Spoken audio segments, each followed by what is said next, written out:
और मैं पढ़ाने में बिलीव नहीं, मेरे ऊपर बहुत इल्जाम लगता है ये कि अवध ओझा पढ़ाते ही नहीं, और एकदम सही है, इल्जाम नहीं है, ये एकदम सही बात है, मैं पढ़ाता नहीं, इल्जाम नहीं, ये सच्चाई है। क्योंकि मेरा मानना यह है कि अगर तुम ये डेवलप कर लेगा ना तो जीवन में बैसाखी खत्म हो जाएगी।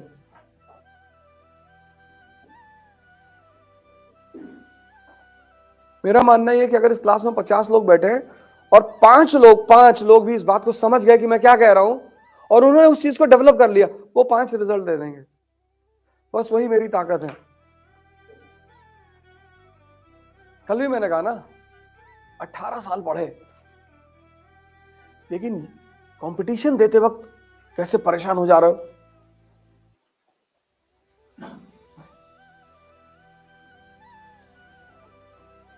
18 साल पढ़ चुके हो, 18 साल। अब पढ़ना नहीं है। अर्जुन, युधिष्ठिर, नकुल, सहदेव, भीम, दुर्योधन, सबने युद्ध किससे सीखा? द्रोणाचार्य से। लेकिन महाभारत का जब युद्ध है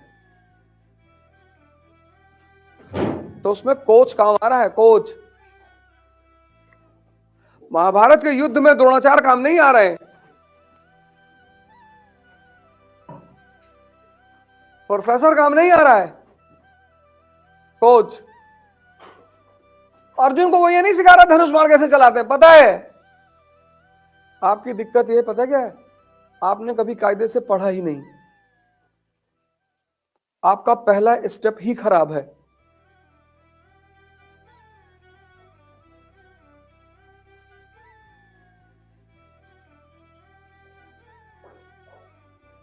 और ये चीज आप कभी मानेंगे नहीं। इतनी बेसिक से कौन पढ़ाएगा यार? इतनी बेसिक से अगर पढ़ाएगा तो कितना टाइम लगेगा? तुम सोच कर देखो, हर सब्जेक्ट में अगर आदमी इतनी बेसिक से छोटी छोटी चीजें, वो भी जब आप ग्रेजुएशन कर चुके हैं, पोस्ट ग्रेजुएशन कर चुके हैं, पीएचडी कर रहे हैं,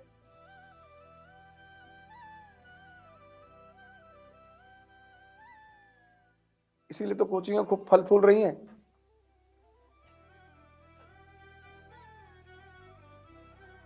और जिनका नाम ज्यादा हो गया है वो ज्यादा लूट रही हैं। वो सक्सेसफुल लड़कों की तो फोटो छापती हैं, और फेलियर की सक्सेस तो 1% होता है ना, 99 उनकी जिम्मेदारी कौन लेगा?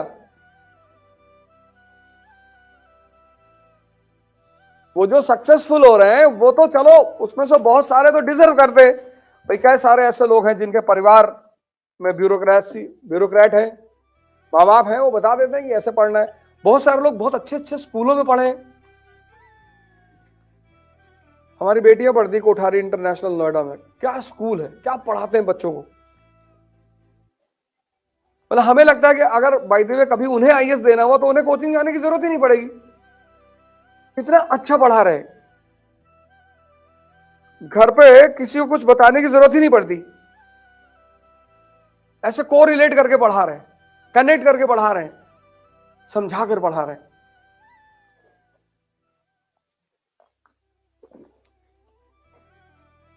लेकिन फीस भी वैसे ही ले रहे। इसीलिए तो स्कूल इस देश में सबसे अच्छे हैं प्राइवेट, और हॉस्पिटल सबसे अच्छे हैं प्राइवेट। आज प्रधानमंत्री को बड़ा इल्जाम लग रहा है कि सब कुछ प्राइवेट कर दे रहे हैं, तो सरकारी में पिछले 30 साल में हो गया रहा था। कौन जा रहा है सरकारी में जिसके पास पैसा नहीं है? तुम जाओ सरकारी हॉस्पिटल में फीडबैक लगवाने,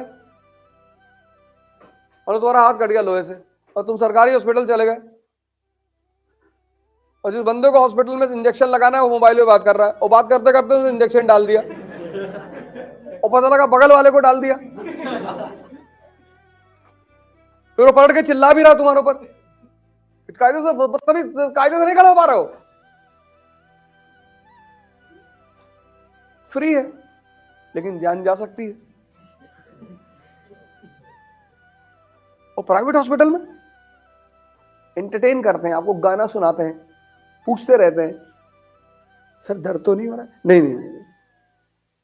कभी कभी तो निडल टच करा के उठा लिया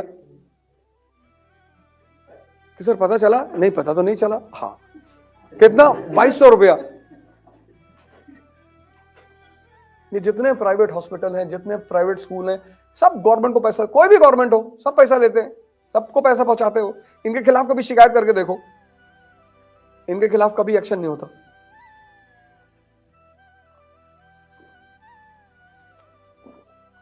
हर साल 2000, 5000, 10,000 एक्स्ट्रा चार्ज लेते हैं हर साल। वो सरकार को जो देना है अपने घर से थोड़ी देंगे, तो माँ बाप से ही लेंगे। तो हर साल एक मैसेज भेज देते हैं क्लास सेशन के एंड के बाद कि maintenance of the school 5,000 to be donated by the parents. अब 2000 लड़के हैं, 5000 से मल्टीप्लाई कर लो, चला गया। तुम किसी प्राइवेट हॉस्पिटल, स्कूल, इनकी बुराई करके देखो जाके, एफआईआर को तुम ही को मारेंगे सब गिरा के।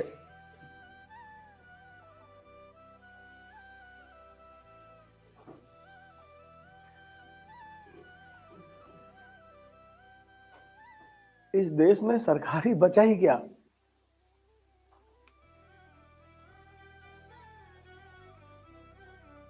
पहले लोग गांधी फैमिली पे इल्जाम लगाते थे कि अरे परिवारवाद है, अब समाजवाद है।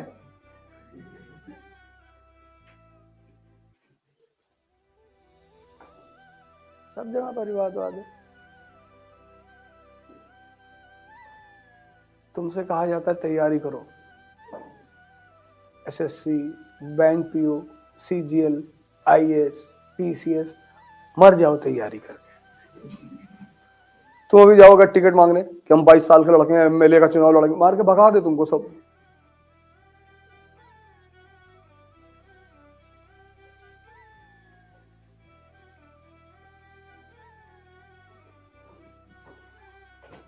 अगर इंडिपेंडेंट लड़ोगे तो यहाँ की जनता तुम्हारी किडनी बिकवा देगी और तुम्हारा सारा पैसा खा जाएगी। तुम्हारे लिए कोई नहीं लड़ेगा, हर आदमी को अपनी लड़ाई खुद लड़नी पड़ेगी। देखो डिप्ले को, यह है विजडम पैदा कर, यह है सोचना। कोई किसी के लिए नहीं लड़ता। देखो यही मैं कल कह रहा था कि शिक्षा एक मेजर मीडियम है विजडम पैदा करने का। इसलिए सिर्फ पढ़ना नहीं है, सोचना है। तो जब ड्यूप्ले ने मद्रास वापस करने से मना कर दिया तो कौन सा युद्ध हुआ? Battle of saint Thome. ये था important event in first Anglo Carnatic war. लिखो। और कल मैंने आपको एक बात बताई, मेरी कुछ बातों को नोट कर लेना।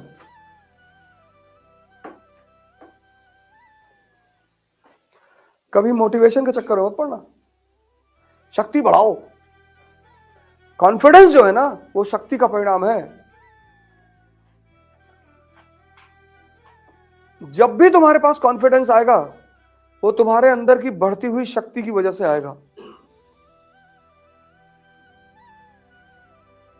लेकिन शक्ति बढ़ाने में मेहनत लगेगी। जिंदगी में जो सबसे इंपॉर्टेंट चीज है वह है एंथुजियाज्म। अगर तुम किसी चीज को लेकर उत्साहित हो तो जीतोगे जरूर। और अगर हार गए तो फिर लड़ोगे। और कुछ चीजें हैं जो दुकान पे नहीं मिलती। सबसे अच्छी बात यह है, जैसे विजडम दुकान पे नहीं मिलता। विजडम तुम किसी को दे भी नहीं सकते, बाप बेटे को नहीं दे सकता। कुछ चीजें हैं जो तुम किसी को दे नहीं सकते, जो दुकानों पे मिलती नहीं। यही भगवान के वजूद की सबसे बड़े एग्जाम्पल्स हैं। विजडम उसमें से एक है। दूसरी चीज है एंथुजियाज्म, उत्साह। है तो है,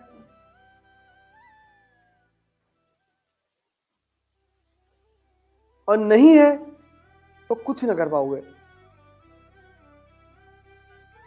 और जब इन 700 लोगों ने लोकल सेना को हराया, बस यहीं से ड्यूप्ले के अंदर एंथुजियाज्म पैदा हो गया। यार गजब यार, ये हालत है हिंदुस्तानियों की। बहादुरी में कमी नहीं थी, बहादुरी में कमी नहीं थी। कमी थी ट्रेनिंग की, कमी थी डिसिप्लिन की।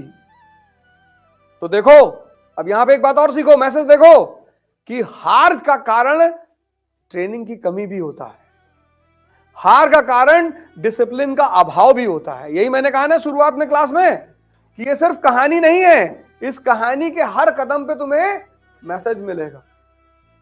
ये 5,000 है, तुमने भी 500 किताबें पढ़ ली, पता तुमको कुछ नहीं है। इसलिए मैं कहता हूं एक पढ़ो, एक।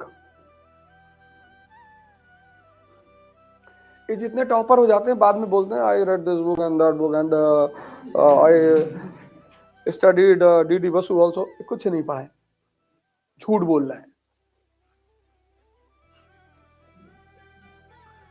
तुम इनके चक्कर में पढ़ो। तुम भी जब सिलेक्शन लेना तो बोलो कि I brought book from London and 13 books on polity and this and that. वो भी कहीं ना कहीं सुन ही रहे होंगे, लाइव चल रहा है ना यूट्यूब पे। हाँ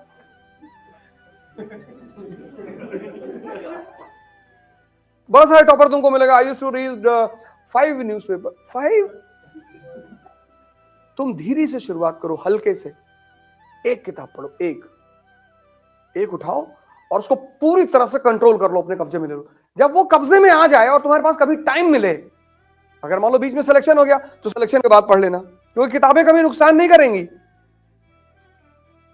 मान लो तुमने लक्ष्मीकांत पर कमांड कर दिया, तुम्हारा सिलेक्शन हो गया, तो तुम दुखी मत होना कि यार अब मैं फिर सब डीडी बसु पढ़ नहीं पाए थे, तुम मसूरी में पढ़ लेना। लेकिन मान लो बीच में तुम्हें टाइम मिलता है तो डीडी बसु भी पढ़ लेना।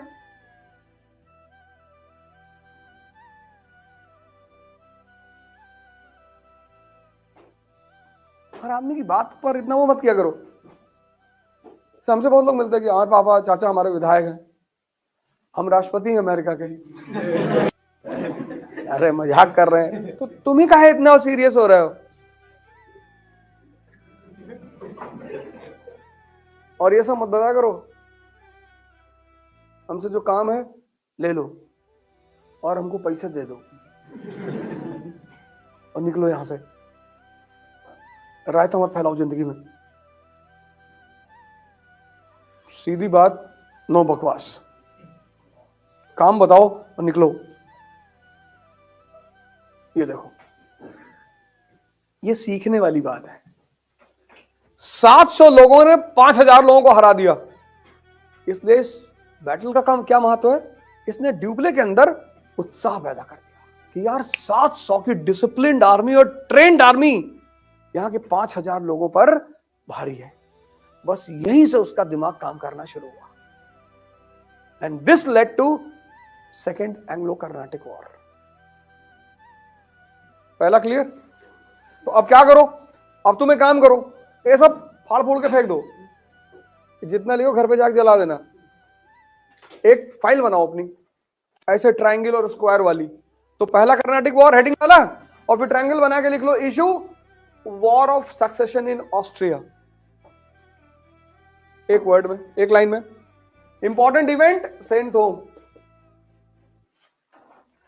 Outcome enthusiasm and appetite. बस ये तुम्हारा नोट्स हो गया, बस यही तुम्हारा नोट्स है। एक प्योर फाइल बनाओ जिसमें सिर्फ डायग्राम हो। पहला कर्नाटिक वॉर, ट्रायंगल, 3 बातें याद रखनी है, बाकी यहां फीड करना है। इसको बोलते हैं डाइजेशन। अब इन स्टीम टहल लो, किसी को पकड़ लो कि चाय पियोगे, हाँ लो चाय पिलाओ उसको, और फिर उसको कर्नाटिक वॉर सुनाओ, और अगर कहते नहीं सुनेंगे तो चाय छीन लो।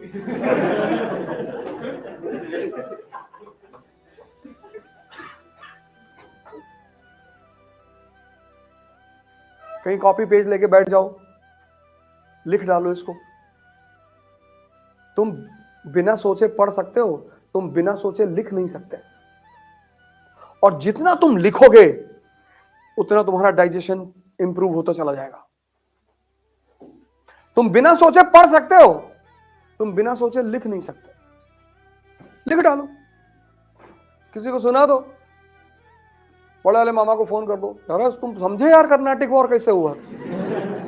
अभी तक वो तुमको कहानी सुना रहे हैं कि औरैया के पास 25 बीघा जमीन मिल रही है, मिल रही होगी, हम क्या करें, वो कब्जा करना है, खरीदना थोड़ी है। दुनिया में कुछ चीजें कभी मत खरीदना, लोहा, ईंटा, मिट्टी, कब्जा कर लो, और नहीं तो हरिद्वार चले जाओ, इसकी जरूरत ही नहीं।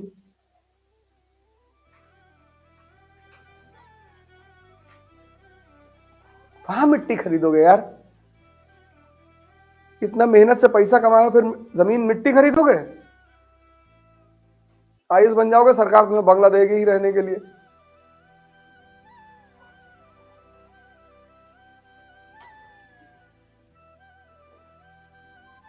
रिटायर हो जाना, बच्चों को पढ़ाना, राजनीति करना, अपने ऊपर वेब सीरीज बनवा लेना।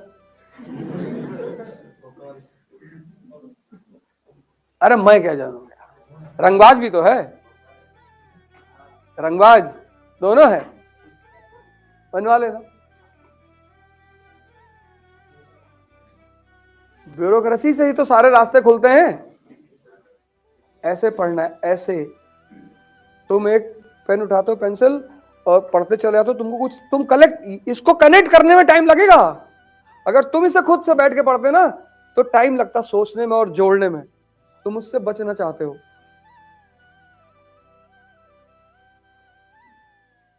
तुम इससे बचना चाहते हो, तुम इन सब चीजों को सोचना नहीं चाहते।